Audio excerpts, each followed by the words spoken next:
For the next hour, you'll be leaving the Show Me state and entering the Show Me the Money state. So stop what you're doing, grab a pen, and get ready to learn, people. Because you're tuned to the Ozarks' #1 show about your money. Randy Floyd, founder of Floyd Financial Group, will be your guide for straight talk about living the life you deserve in retirement. Prepare to be empowered. Now, here's your Show Me the Money host, Randy Floyd.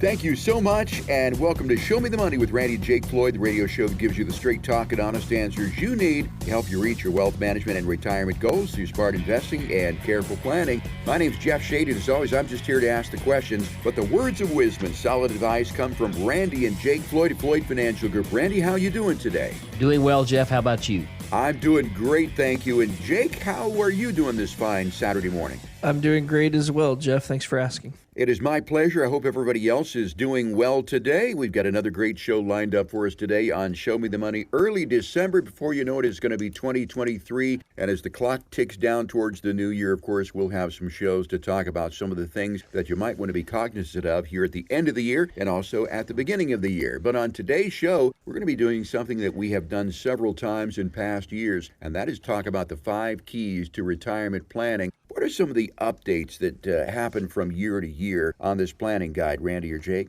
Sure. There's income planning guidelines changed a little bit as far as Social Security goes, and what the annual increase is going to be for Social Security. If there's any changes in taxes and stuff, we always address the tax aspect of it. If there's any change basically to healthcare, Medicare, Medicaid, some of those things, we'll touch on that a little bit. But really, it's just, the tweaks that happen every year across the board with taxes, income planning, investing, and all that we need to keep people abreast of. So this is updated information this year. As you said, things can change a little bit, and we're going to be talking about income planning, investing, taxes, estate and legacy planning, and also healthcare. So let's start off with income planning, Randy. The first thing in income, I think the biggest leg in the retirement stool is going to be Social Security. What is different about Social Security here in 2023? Sure thing, Jeff. Every year, what we find out is there's a couple of things. If you're still working and you are paying into Social Security, every year they update how much you're going to have to pay in and when you get to stop paying into Social Security, which, is a big piece that gets held out of everybody's paycheck each and every month.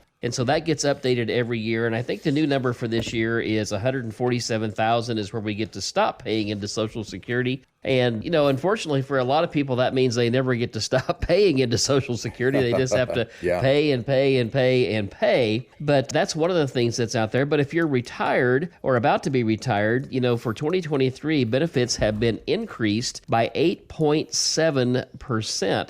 And this will be the biggest cost of living increase in 40 years. And it's, of course, due to the inflation that we've had since the pandemic in 2021 and 2022. And, every year, we've heard this over the years, and we know it's true that every year buying power is reduced, by inflation. And certainly the last couple of years, we've had a lot of inflation. And so I'm sure this is going to be a very welcomed raise for people. So for people getting Social Security, you're going to get 8.7% more with your January check. Now, for those people who have not taken Social Security, that does not or does it mean that their Social Security benefit rises by 8.7%? It absolutely does. In fact, if you go out to socialsecurity.gov, you can go out and build a login and you can watch that. And so just to be sure that I was sure that it would, I went out and checked my own personal benefit. And sure enough, right around the first part of November, they did go ahead and give us the uptick on our future Social Security so that I can attest to the fact that, yes, indeed, you did get it. Okay, whether or not you're receiving Social Security or not, you're still going to get an 8.7% increase. And again, every time I mention Social Security, everybody says, well, it's going to run out. It's going to run out. I'm going to take it at age 62. So in 2034, I believe it is, we're expected to get 77% of what we're getting right now. That is, if nothing is done. But do you really believe that there is a politician that's going to let that happen? Well, I think that all politicians realize that it's not popular to let any senior citizen starve. So they're not going to probably do that, or have to choose between their medication and food and things of that nature. So while yes, Social Security is going to have to be modified and changed and tweaked moving forward, as it always has been, by the way, over the years, there's probably some pretty good overhaul that needs to be done there. But there's always going to be benefits for people out there, and we have our theories on what may happen. They may means-based test whether you get Social Security. In other words, if you have been successful in life, you've owned a business, you've saved lots of money, you got a big retirement plan, there may be a limit to how much income or how many assets you have and collect Social Security. Or they may just slide the retirement age out. Maybe you can't do it at 62, maybe it goes to 65. Or maybe your full retirement age goes to 75. Who knows what they will do? 105. But they are 105. Yeah. They. Sorry, Jake. They will address it in the future, and I just don't think that for people listening to this show. I mean, if you're 55 and under, you may see some significant change. I think if you're 55 and older, I don't think you're going to notice a big significant change. And there are 3 ages, basically, that you can take Social Security. I shouldn't say there are 3, but basically there are 3. The earliest you can take it is 62. Then there's full retirement age between 66 and 67, depending upon the year that you were born. And then there is age 70. You can take it at any year between those ages. Why would someone want to take it at 62 or not take it at 62? Yeah, that's a question that we get asked all the time. Randy, when should I take my Social Security? And I say, well, tell me the day you'll draw your last breath, and we'll tell you the exact time you should file. And nobody knows the answer to that, right? I think a lot of it, too, Jeff, comes down to when you choose to retire. So if you take Social Security before your full retirement age, you have a limit on how much income you can make to avoid having to pay some of the Social Security back. So I think if you're past age 62 and you're retired, it's hard to argue with not going ahead and taking it. I think taking it makes a lot more sense there. If you are not retired yet and you're making $30,000 or $40,000 a year, it makes no sense really to turn it on because you're just giving yourself a pay cut at your job. So I think when you quit working or slow down working, if you go to like part-time and you're under the $20,000 a year or so that you get to make, I think that really has probably the most input on when you take Social Security. If you already have enough income from your career and you're still working and you're 68, 69, 70, it probably makes sense to delay Social Security because if you don't really need the money anyway, you might as well let that kind of build up as an insurance policy. But I think once you retire, I think there's a pretty big case to be made to go ahead and turn it on. And once again, your full retirement age is between 66 and 67. And what that means is that that situation does not apply to you. If you get to be full retirement age, you can make as much as you want. And what is your full retirement age? We'll simply go out to the Social Security website. There's a retirement planner on there. Plug in your information. It'll tell you what your retirement age is, and it'll give you an estimated benefit. And then finally, you can wait until age 70 to take it. That is the age that you get the most. But between full retirement age and age 70, it does increase a little bit, doesn't it? It does. You get 8% simple increase. Simple meaning not compound. So in other words, let's say I have a $2,000 a month benefit and I wait that next year past my full retirement age. 8% of that $2,000 is basically going to be $160 a month. And then basically the next 2 years, you will just get $160 and $160 stacked on top of that. You don't get to compound it. And so it makes a little bit of difference, but it's important that people understand that it is simple because they're going to say, these numbers don't make sense to me if they're trying to count it up that way. And that's the reason that I bring that up for sure. So we're talking about the 5 keys to retirement planning here in 2023 with Randy and Jake Floyd of Floyd Financial Group. Now, this is a guide, I understand, that can be found on your website. Is that true? That is correct. Every quarter, we put new guides out, and we have everything from 401ks to IRAs to Roth conversions to Medicare to taxes to income planning to investing in volatile times. So we put these guides out there that give people a lot of stuff to think about. And as one guy said, Jeff, are you ready for this? points to ponder. That is some heavy thinking there, my friend. Yeah. Well, it's not that early in the morning. It's actually Saturday, but nevertheless. Randy, you get up really early. You know, I know this is off topic. You get up early in the morning, but do you sleep in on Saturday? I mean, do you just sleep in because you don't have to go to work, but you do have to do this show? You know, I sleep in. When I sleep in till generally 6 is about as long as I can go. That's 2 hours longer than I normally go, you know, so that's about it.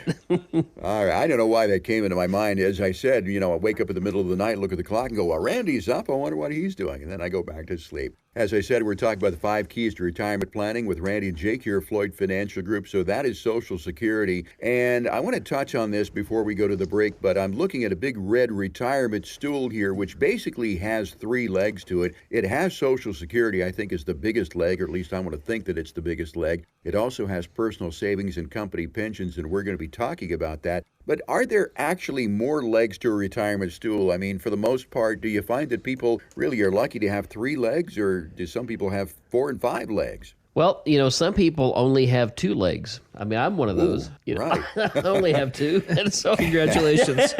Yeah. So I anyway, both shoes. no. So yes, some people have what we would categorize, and within this category are many subcategories, but let's call it personal savings. So that may be savings accounts, it may be cash value life insurance, it may be CDs, it may be 401ks, it may be IRAs or Roth IRAs that would go into what we would categorize as personal savings as one leg of the stool. Now, for those people that still have pensions out there from your company, which you are an anomaly in today's world. Yeah, you're about as rare as a person with 3 Yeah, legs. that's right. And so if you have one of those, that's great. That's a second leg to your stool. And then Social Security would be the third.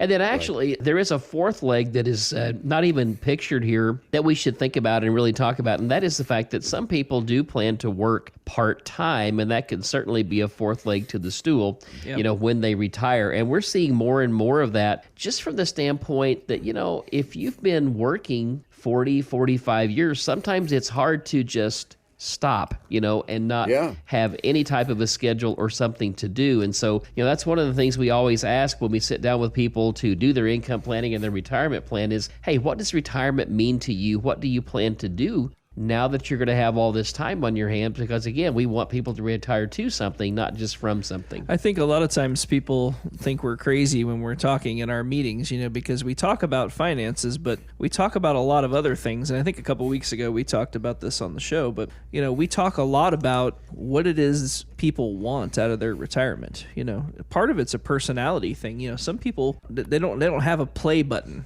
They have work and do nothing. Right. And so I think there's a lot of people that can benefit from a small part-time job doing something that they really love to do. You know, maybe you were a salesman for 40 years, but your true passion is woodworking, right? You can go and get a job different places and, you know, sell those types of tools, you know, give tips to people and really, you know, that's not really my thing, but I do think there are lots of people, especially listening to this show, that are mechanically inclined and, you know, really have a lot of skills that they can still use and maybe do it in a way that's more fulfilling to them, more fun, less work, but still give you that sense of purpose when you get up in the morning. Yeah, and I couldn't imagine doing nothing in retirement. I'm already preparing for that. I just bought a great big giant rolling toolbox and I'm filling it with tools. And when I'm retired, I'm going to get a classic car that needs a full restoration. I'm going to spend a few years doing that, just have some fun rolling down the street in style. We're talking about the 5 keys to retirement planning in 2023 with Randy and Jake Floyd at Floyd Financial Group. In the next segment, we're going to continue to talk about income planning. But in the meantime, you're listening to this program. You would like a no cost, no obligation, no judgment retirement roadmap, a plan with Randy and Jake. You can get it by calling 417-889-7233, or you can also request it online at floydfinancialgroup.com. That's floydfinancialgroup.com. You're listening to Show Me the Money. We'll be right back with more of our show right here on 104.1 FM KSGF, where Springfield comes to talk. Ready for a heapin' helping of some more real talk? Thought so. Here's another serving of Show Me the Money with your server, Randy Floyd. Welcome back, everybody. This is Randy and Jake Floyd. You're listening to Show Me the Money, and we're going to continue with income planning. And Jeff, drum roll, please. I have the number one big question on everybody's mind. Are you ready for this?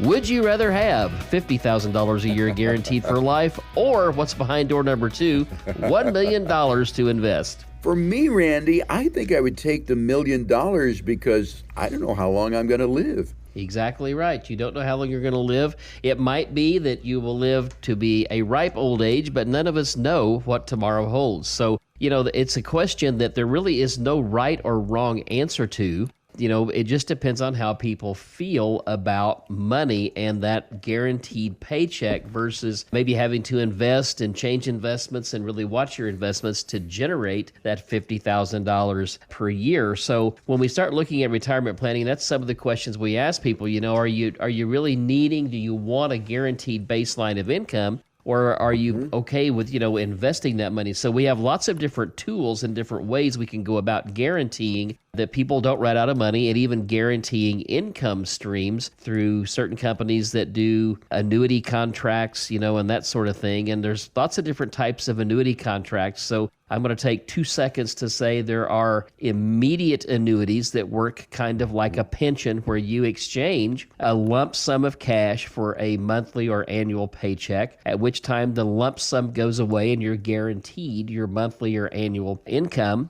Or there are these types of annuities that are designed to be deferred and that will actually earn money and can earn quite handsomely if you pick the right setup, where you can generate income each year out of there. And you can also put a rider on there, which does cost extra money, which I'm not always a fan of because I want to keep costs as low as possible. And you can guarantee an income stream that way and still have some access to your liquid money, which is really the big problem with just taking a straight up immediate annuity or a pension plan. You give up all your options once you start down that path. So suffice it to say that if you want $50,000 a year out of $1 million, we only need a 5% return. While now, right now in the middle of where we are right now, you'd say, well, I'd love to make 5% this year, and so would the rest of the world. But we're in a cycle right now, a downturn, and on the other side of this is going to be great things to come. But, depending on, where you are in life right now, a deferred annuity might be something that could be a good part of your portfolio. And let me say this, there's many types of annuities. We don't think there's any bad asset class. We just think that there's asset classes that are better at certain times.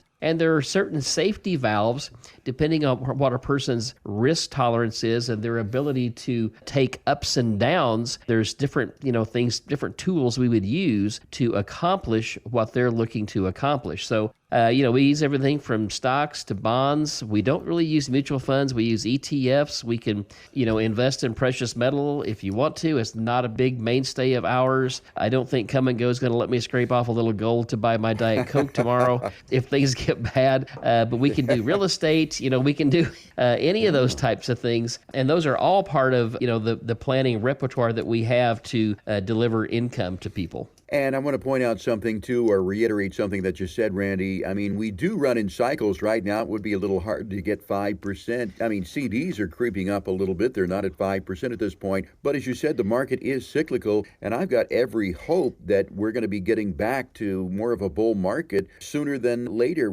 I know you don't have a crystal ball, Randy, but what do you think about the prognosis that, things are going to be turning the corner here? Yeah, I mean, things will turn around. I don't know when that will be. We have to remember, Jeff, that the stock market itself, is a forward-looking predictor of what's to come. And so here we are, we're fully 11 months into what the stock market and the bond market says is a coming recession. But the economy right now, in fact, I was listening to an interview earlier this week with Jamie Dimon from JP Morgan Chase. He says that people still have $1.5 trillion in extra money in their checking and savings accounts that they're spending down right now, which is why the economy is still perking right along and why we still have inflation lurking and hanging around. So, we will get to the other side of this. Jerome Powell, I think, is going to be keeping a stiff upper lip, and I think he will continue to raise interest rates until he gets this under control. And when he,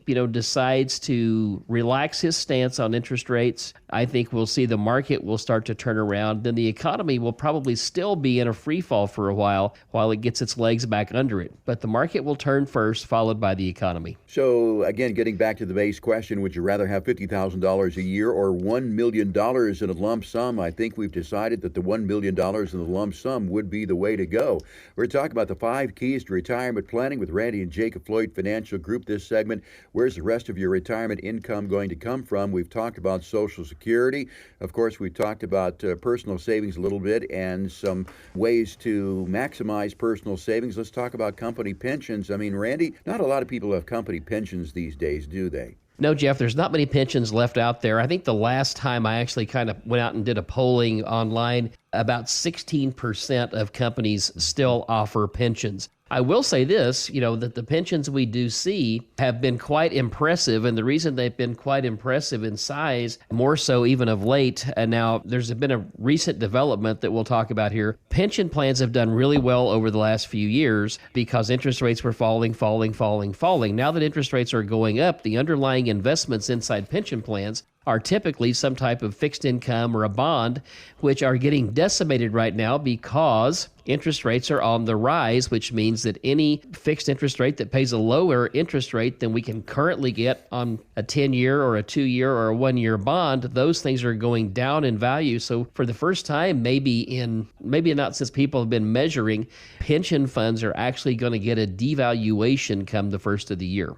That is interesting. I never thought about that, but that is exactly right. So the retirement still so far, personal savings, Social Security, and company pensions for those people who do not have pensions. And Randy, as you said, it is probably better than 80% of people who do not have pensions. There are pension alternatives. What is one of the main ways that you can create a pension alternative for somebody? Sure. We talked about the fact that one of the caveats to taking a pension is the fact that once you take that pension, you don't get to change it. So if you set it up to where it pays just to you, which sometimes people don't quite understand what they're doing when they set their pension up and they do that, and you die early, your spouse gets nothing. Or if you set it up, where you and your spouse share 100% or 50% or whatever it is when one passes away, that's a good alternative. But sometimes people say, well, I'm not sure which of these is the best option for me. And sometimes people say, should I buy a life insurance policy on my spouse to offset what I might lose? When you start looking at how you make decisions about how to take a pension, it's something to really think about. So one of the things we like to do is to use a variation of what I would call a personal pension plan that will allow us to take income and, not spend our principal down too much. We're going to have some variation in it, but, we can have downside risk protection. We get market upside participation when the market works. And so it's a way for us to generate, maybe that 5% or that $50,000 a year off of $1 million and not run our clients out of money and even probably make some money over the long haul. So, there's just a lot of ways to go about it. We also have personal pension plans, I would call them, and just what we call them internally here. It's not an official term. But what it does is it allows us to take income, get a guarantee of income, based on the company we take it from, but also have flexibility to reach in there and get a little lump sum if we want to, or, to change our mind down the road at some point and move that money elsewhere. So there's lots of options and lots of flexibility. We are about flexibility, being able to change, being able to move, being able to shake with our investments, rather than just being, okay, we're locked in, this is it. Well, what if something happens out of the ordinary and we can't get to, money? That's we don't want to ever put people in that position. And for those people who say, I hate annuities, you ask them why, and they go, I don't know. I heard a guy on the radio say he hates annuities. Well, Social Security is an annuity. A pension is an annuity. Do you hate your Social Security? Do you hate a pension? And as you said, I think annuities could be a pension substitute. You were talking briefly about the one that can gain little value but not lose money, and I think that's called a fixed index annuity. Now, Randy, you've said before, are there really hundreds of different types of annuities, and how many of those do you actually use and why? Yeah, so if you were to go out and just parse the landscape of annuities of companies, there's probably literally 60 or 70 big companies that do this, and probably a lot more than that in general, but 60 or 70 large companies that do them. And then there's probably a couple of thousand variations. If you look at all the different index allocations inside there, there's another 10,000 variations, and there's probably 3 to 4 that we like to use, and that's going to be it. And the reason is many of these plans, while yes, they will give you downside protection, you just can't make any money to the upside. And that's really That's problematic for our clients, and that's why we just don't like to use those. Also, there's some of these that are pretty high expense load attached to them, especially when you start putting income riders on there and death benefit riders and things of that nature. Sometimes those things make sense. It just depends on the situation. But many times most times I would say keeping the cost of investing low is crucial. It's one of the key things we want to do. Well, I think it's not fair to paint all annuities with such a broad brush. It's okay to hate some annuities, as you said, because they have high fees. Maybe they don't perform as well, but then there are other annuities who just may be the right annuity for your portfolio. We're talking with Randy and Jake about the 5 keys to retirement planning on today's Show Me the Money. Thank you so much for joining us, and we're going to continue with our conversation in just a moment. But in the meantime, I want to remind you that if you're listening to the program right now, you're going, these guys are really a couple of smart fellows. Love to get in and sit down and pick their brains and talk with them. You can do that. Doesn't cost you a dime, no cost, no obligation, no judgment to sit down, talk with Randy and Jake and get your financial plan. Or if you've already got a financial plan, maybe you're doing it yourself, maybe you want to run some figures by them. To get your no cost, no obligation financial plan, call 417-889-7233. 417-889-7233. Do it today, won't you? You can also request it online at FloydFinancialGroup.com. It's FloydFinancialGroup.com. Time for a break, gentlemen. We'll be right back with more of Show Me the Money right here on 104.1 FM KSGF, where Springfield comes to talk. Ready to climb a mountain of financial know-how? Good. Because it's time for more Show Me the Money with your financial Sherpa, Randy Floyd. Welcome back, everybody. This is Randy and Jake. You're listening to Show Me the Money. And in this segment, we're going to be talking about, hey, what's your investment plan? And this is all part of the 5 keys to retirement planning. So, Randy, what is the number one thing that you want to consider as far as an investment plan? Well, I think number one would be to actually have a plan would be key. And I know that sounds kind of smart alecky. I don't mean it that way. I guess what I'm saying is we need to be looking forward toward a goal. You know, it's been said smart goals. Smart goals. That's specific, measurable, appropriate, realistic, and time bound. Well, if you think about it, though, it's really pretty accurate, isn't it? Because if we set a goal and we never put a time on it, it's kind of like the guy said, what was it that kept the guy from achieving his goal? He never committed to it. So, Randy, I would imagine that tax minimization is probably another key retirement planning tip that people should be cognizant of in this segment. Yeah, I mean, for sure. I mean, tax planning is something, you know, Rod Link tells me, that's our tax guy we do a lot of work with here of Link Tax Solutions. He tells me, he says, yeah, people come in, they bring me a big box and say, be gentle. And, you know, he says it's a foregone conclusion at that point. We just have to file it. So tax planning, thinking about what we're going to be doing on the front end is very important. And, you know, at first blush, it seems like that, you know, boy, you know, converting my IRA or my 401k to a Roth is probably a very smart move. Let me just say this. We can certainly look at it and consider it for everyone. Is it a smart move for somebody that's 70? Probably not. I mean, it just depends on your situation and how much money is actually in the 401k or the IRA plan that you're wanting to convert. Can it make sense to convert some of it? Yes. The thing that's kind of interesting is we have to look at what is your tax bracket now while you're working? What is your tax bracket likely to be when you're retired? And when we have those pieces of the puzzle, along with how much money we're looking to convert, we can make some pretty solid decisions, and Rod helps us run those numbers all the time. Now, nobody can predict what taxes are going to be in the future. But I would say this, for the average person that retires, I'm not talking about the super elites, you know, the people that have $10 million, $15, $100 million to invest and stuff like that. But I'm talking about the average person that you bump into at Walmart or the grocery store, you know, that lives next door to you. Most of those folks are not going to be in tax brackets well above or even equal to where they are probably while they're working. Or they might be equal, but they're probably not going to be above that. And so when we start looking at that, yes, we have to consider tax ramifications, but we also have to look at what did we give up by paying the taxes today and converting that money. What did we give up that can now no longer earn income for us?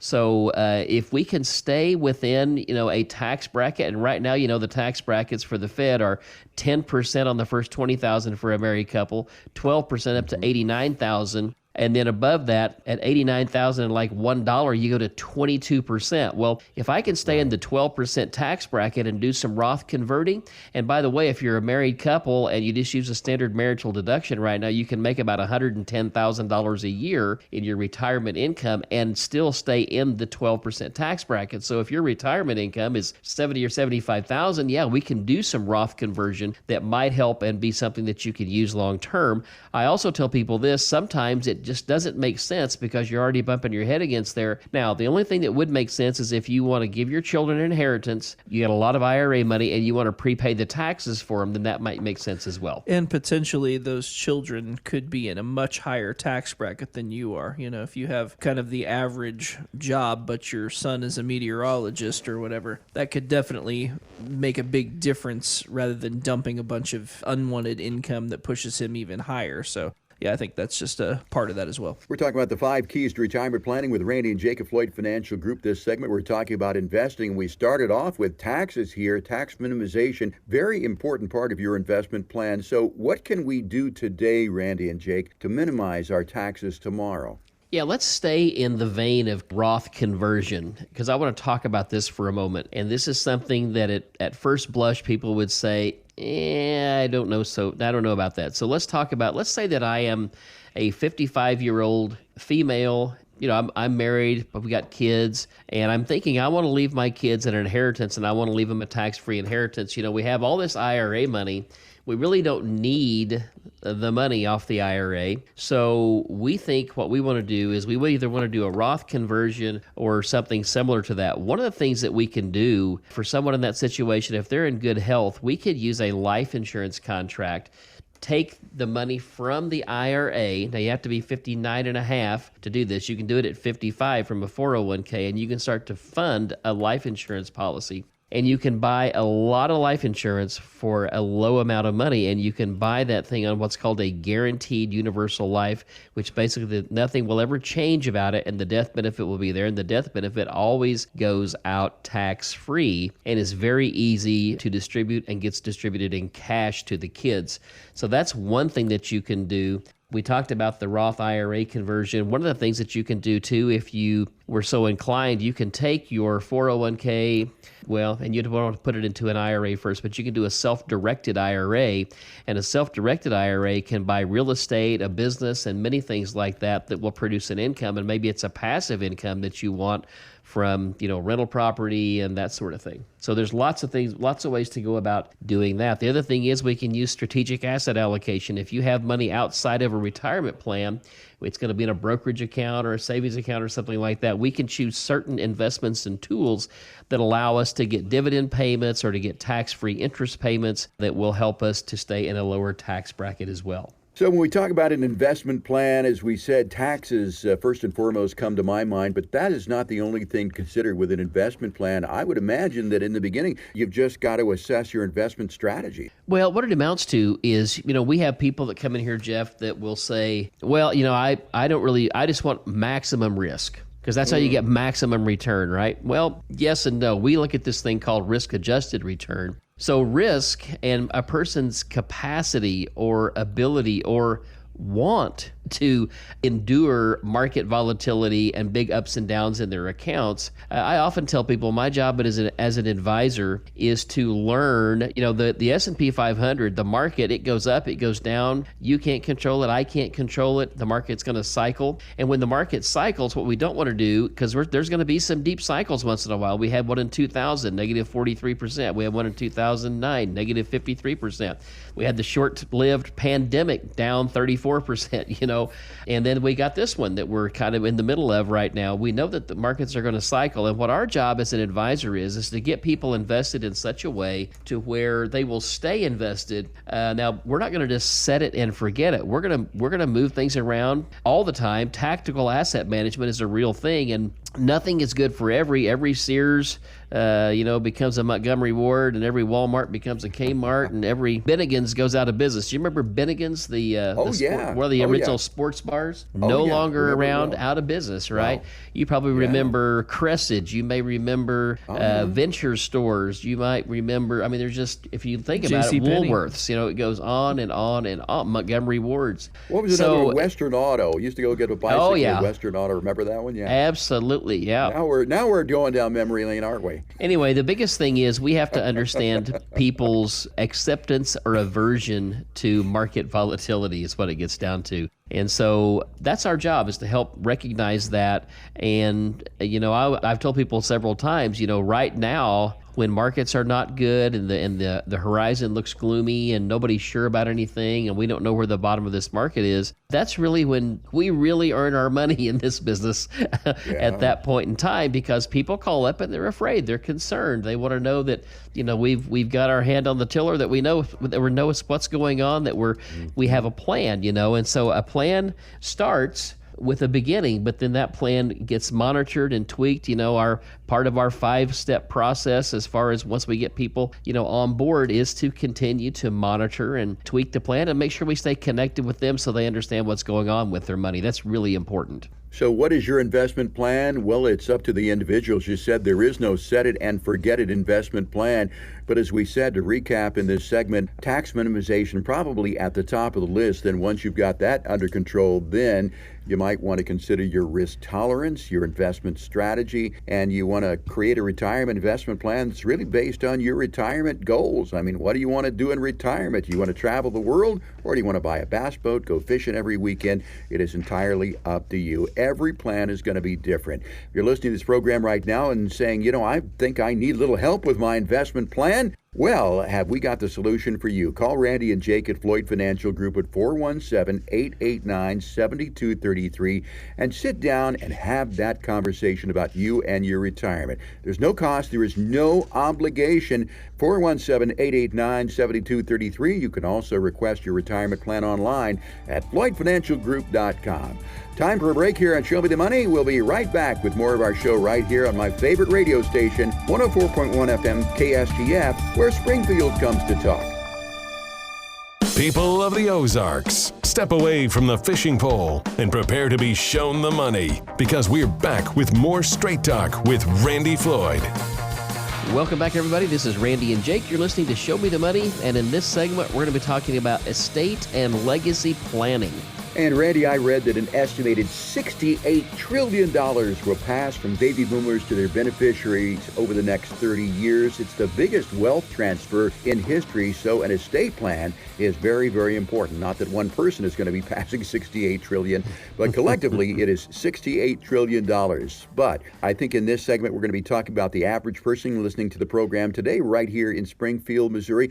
What are some of the important estate planning documents that you think everyone should have? I think number one, I think we should kind of define what is an estate, because a lot of people say, well, how much money do I have to have an estate? Well, everybody has an estate if you own anything. So, and everybody has at least some personal belongings, right? But it becomes more important if you have titled assets. So let's talk about it. There's a lot of ways to avoid probate, which is what everybody wants to do, right? Is they want to make sure they don't end up in court and have to pay attorney's fees and that sort of things to get assets passed to their beneficiaries. So we can always do that with what's called POD, pay on death at the bank, TOD, transfer on death on our brokerage accounts and things of that nature. And we can do it with beneficiary designations on IRAs, 401ks, life insurance policies, that sort of thing. And even in some states, like Missouri allows us to use a beneficiary deed on property to pass assets to our children. Now let's talk about the potential problems with using POD, TOD, beneficiary deeds, and beneficiary designations. So number one, if you have a beneficiary deed, now Jeff, how many brothers and sisters do you have? Randy, I have 2 brothers and 1 sister. Okay, so there's basically 4 of you guys, And, Right. Now is your sister married? She is, yes. And what about your two brothers? Are they married as well? They are both married as well. Okay. So here in the state of Missouri, let's say that mom and dad pass you a property with a beneficiary deed. And what that beneficiary deed says is mom and dad own that property for as long as they live. And when the last of them draws their last breath, then it gets transferred to the kids. Now, in the state of Missouri, we have an interesting challenge here, because you, your sister, and your two brothers all have a say in what goes on with that land. But guess what? In the state of Missouri, so do your spouses. So now all of a sudden, where mom and dad's intent was to give it to you guys, yay, we have 4 people and then the spouses. So now we have 8 people that have to agree on the disposition of that land. Some say, well, I want to sell it. Others say, no, I don't want to sell it. I would never sell it. That was mom and dad's, right? I mean, you can't. So you have a problem there, right? And that can be the same way with any asset. Maybe it's a farm, maybe it's a house, maybe it's a business. So once in a while, people say, well, do I really need a trust? I've often heard that I need at least $1 million to need a trust. And the answer to the question is, if you have property that you want to pass and you want things to go as smoothly as possible and avoid the probate system, I'm going to tell you, you should sit down with an attorney, whether it's Leisha Siri here in the office or Elizabeth, one of her paralegals, or whatever, to kind of get the lay of the land. And you don't have to use them here. You could use any estate planning attorney you want. And I'm not an attorney. I'll be clear with people on that. But I see this stuff all the time. From experience, I know that if you don't spell things out exactly, death and money bring out the absolute worst in people. Yeah. So what I wanted to do was make sure that everybody knew how things were to go and have a legal document to support that when Lisa and I are gone. So I would tell people that, if you have a will and that's all you have, that is going to be used for the probate court and basically the will's instructions to the judge. If you have beneficiary designations at the bank, that can work great. If somebody dies out of order, many times the bank doesn't give you multiple layers of beneficiaries. They give you a first-line beneficiary. And let's face it, as we get older and we may not think about certain things, if somebody dies out of order, we can intentionally disinherit people, or unintentionally, I should say, disinherit people. You need powers of attorney for sure, one for finance, one for healthcare, but the one for finance is ultimately important because we need to be able to have people to act on our behalf should something happen to us.